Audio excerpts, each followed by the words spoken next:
Tissue പേപ്പറുകളും Cello ടേപ്പും പിന്നെ ഈ ഒരു പേനയും വെച്ച് സിമ്പിൾ ട്രിക്കിലൂടെ ഒരു ക്രാഫ്റ്റ് വർക്ക് ചെയ്തെടുക്കാം. ഈ ഒരു ടിഷ്യൂ പേപ്പർ നമ്മൾ കട്ട് ചെയ്തെടുത്തു. 2 ലെയറുകളുള്ള ഈ ഒരു പീസ് വെച്ച് നമ്മൾ ഫ്ലവർ ആണ് ചെയ്തെടുക്കുന്നത്. അപ്പോൾ നമ്മൾ എടുത്തിട്ടുള്ള പേനയിൽ ഇതുപോലെ ടിഷ്യൂ പേപ്പർ വെച്ച് കൊടുക്കണം. ഇനി നമ്മൾ എടുത്തിട്ടുണ്ടായിരുന്ന സെല്ലോ ടേപ്പ് നമുക്ക് ഇവിടെ ആയിട്ട് ഒട്ടിച്ചു കൊടുക്കാം. ഇതുപോലെ സിമ്പിൾ ട്രിക്കിലൂടെ നമുക്ക് കുറച്ച് പൂക്കൾ ചെയ്തെടുക്കണം. സെല്ലോ ടേപ്പൊക്കെ നമ്മൾ ഇതുപോലെ ഒട്ടിച്ചെടുത്തു. ഇനി നമ്മൾ ആ പേന അതിൽ നിന്നും എടുത്തു മാറ്റുകയാണ്. ഇനി നമുക്കിതിന്റെ ഇവിടെ ആയിട്ട് കട്ട് ചെയ്ത് കൊടുക്കണം.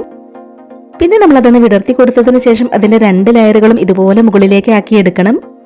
സിമ്പിൾ ആയിട്ടുള്ള നമ്മുടെ ഇന്നത്തെ ഈ ഒരു ക്രാഫ്റ്റ് വർക്ക് പറ്റുന്നവരൊക്കെ ഒന്ന് ട്രൈ ചെയ്ത് നോക്കണേ. ഒരു ഫ്ലവറും കൂടെ നമ്മൾ എങ്ങനെയാണ് ചെയ്തെടുക്കുന്നതെന്ന് നോക്കാം. ടിഷ്യൂ പേപ്പറുകൾ വെച്ച് ചെയ്തെടുക്കാൻ പറ്റുന്ന സിമ്പിൾ ആയിട്ടുള്ള നമ്മുടെ ഇന്നത്തെ ഈ ഒരു ക്രാഫ്റ്റ് ഐഡിയ ഷെയർ ചെയ്യാൻ പറ്റുന്നവരൊക്കെ മാക്സിമം ഷെയർ ചെയ്തൊന്ന് സപ്പോർട്ട് ചെയ്യണേ. ഇതുപോലെ തന്നെ വേറെ കുറച്ച് പൂക്കളും നമ്മളിവിടെ ചെയ്തെടുത്തിട്ടുണ്ട്. ഇനി നമ്മൾ എടുത്തിട്ടുണ്ടായിരുന്ന ഈ ഒരു ടിഷ്യൂ പേപ്പറിൽ നിന്നും ഒരു പീസ് കട്ട് ചെയ്തെടുത്തു. ഇനി നമ്മൾ അതൊന്ന് മടക്കി കൊടുത്ത് ഇലകൾ കട്ട് ചെയ്തെടുക്കുകയാണ്. നിങ്ങളുടെ ഫാമിലിയിൽ ക്രാഫ്റ്റ് ഒക്കെ ഇഷ്ടപ്പെടുന്നവർക്കൊക്കെ നമ്മുടെ ഇന്നത്തെ ഈ ഒരു ക്രാഫ്റ്റ് ഐഡിയ ഷെയർ ചെയ്ത് കൊടുക്കണേ. വീണ്ടും നമ്മളൊരു ടിഷ്യൂ പേപ്പർ എടുത്തിട്ടുണ്ട്. ഇതൊന്ന് മടക്കി കൊടുത്താൽ മടക്കിലൂടെ ഒന്ന് കട്ട് ചെയ്തെടുക്കുകയാണ്. ഈ 2 പീസുകളും ചേർത്ത് നമ്മളൊന്ന് ഒട്ടിച്ചെടുക്കുന്നുണ്ട്. ഇത് നമുക്ക് റോൾ ചെയ്തെടുക്കാനുള്ളതാണ്. നമുക്കിത് കുറച്ച് നീളത്തിൽ കിട്ടാൻ വേണ്ടിയിട്ടാണ് നമ്മൾ ടിഷ്യൂ പേപ്പർ കട്ട് ചെയ്ത് ഒട്ടിച്ചെടുത്തിട്ടുള്ളത്. ഇതുപോലെ നമ്മളത് റോൾ ചെയ്തെടുത്തു. ഇനി നമുക്ക് ഇതിനകത്തേക്ക് ഒരു ഈർക്കിളി ഇട്ട് കൊടുക്കണം. നമ്മൾ ചെയ്ത് വെച്ചിട്ടുണ്ടായിരുന്ന പൂക്കളും ഇലകളും എല്ലാം നമുക്കിനി ഇതിലേക്ക് ഒട്ടിച്ചെടുക്കണം. ഇവിടെ ആയിട്ട് നമ്മൾ ഗ്ലൂ അപ്ലൈ ചെയ്ത് കൊടുത്തു. ഒരു ഫ്ലവർ നമ്മൾ ഇതുപോലെ ഒട്ടിച്ചെടുത്തിട്ടുണ്ട്. കട്ട് ചെയ്തെടുത്തിട്ടുള്ള ഇല കത്രിക വെച്ച് ഇതുപോലെ ഒന്ന് ചെയ്തെടുക്കുന്നുണ്ട്. അതിനുശേഷം ഇതുപോലെ നമുക്ക് അതിലേക്ക് ഒട്ടിച്ചു കൊടുക്കാം. ഓരോ ഫ്ലവർ അതിലേക്ക് ഒട്ടിച്ചു കൊടുത്തതിന് ശേഷവും ഇതുപോലെ ഒരു ഇല നമുക്ക് ഒട്ടിച്ചെടുക്കണം.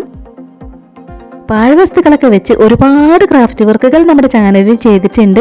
അപ്പോൾ ആദ്യമായിട്ട് വീഡിയോ കാണുന്നവർ നമ്മുടെ ചാനലിലെ മറ്റ് ക്രാഫ്റ്റ് വീഡിയോസൊക്കെ ഒന്ന് പോയി കണ്ടു നോക്കണേ. വീഡിയോസൊക്കെ കണ്ടു നോക്കിയിട്ട് നിങ്ങളുടെ അഭിപ്രായങ്ങളെല്ലാം കമന്റ് ബോക്സിൽ പറയണേ. അതുപോലെ നമ്മൾ ഇന്ന് ചെയ്തെടുത്തിട്ടുള്ള ഈ ഒരു ക്രാഫ്റ്റ് വർക്കിനെ കുറിച്ചിട്ടുള്ള നിങ്ങളുടെ അഭിപ്രായങ്ങളും കമന്റ് ബോക്സിൽ പറയാൻ ആരും മറന്നു പോകരുതേ. ഇനി നമ്മൾ ബാക്കിയുള്ള ഇലകൾ ഇതിന്റെ താഴെയായിട്ട് ഇതുപോലെ ഒട്ടിച്ചു കൊടുക്കുകയാണ്. വളരെ സിമ്പിൾ അല്ലേ നമ്മുടെ ഇന്നത്തെ ഈ ഒരു ക്രാഫ്റ്റ് വർക്ക് ചെയ്തെടുക്കാനായിട്ട്. ഇതുപോലെ തന്നെ വേറെ 2 പൂക്കൾ കൂടെ നമ്മളിവിടെ ചെയ്തെടുത്തിട്ടുണ്ട്. ഇതുപോലത്തെ പൂക്കൾ നമുക്ക് പ്ലാസ്റ്റിക് കവറുകൾ വെച്ച് വേണമെങ്കിൽ ചെയ്തെടുക്കാം.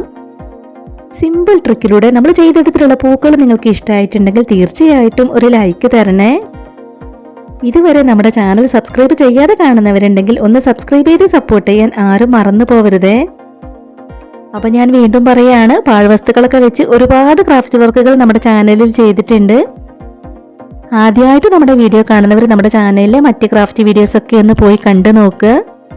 അപ്പൊ നമ്മുടെ ഇന്നത്തെ വീഡിയോ ഇത്രയുള്ളൂ. ഉടൻ തന്നെ മറ്റൊരു വീഡിയോയുമായി വരാം. ബൈ.